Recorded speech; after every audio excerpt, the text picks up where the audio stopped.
Dia kata dia pun bacakan lah mengikut atas section, atas sultan, MC-MC. Jadi saya cakap, okey, kenapa nak kena tangkap? Dia cakap, biasa telefon je.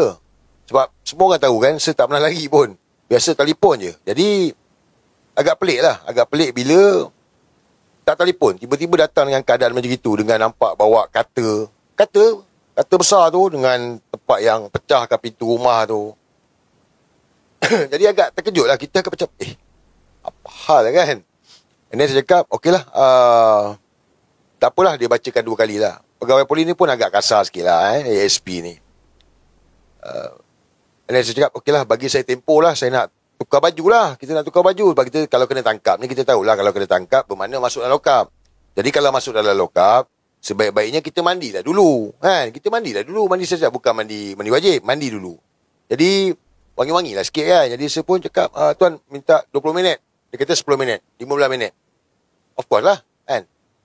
And then saya naik atas mandi apa semua. Turun. Awak sekejap ikut. Lelaki mandi mana ada lama kan. And then anak-anak rumah pun kejut. Mami Ona kejut anak-anak. Ada 2 orang anak dah tidur apa semua. And then saya cakap kat pegawai tu, tunggu kejap lah. Sebab tunggu anak buah saya datang.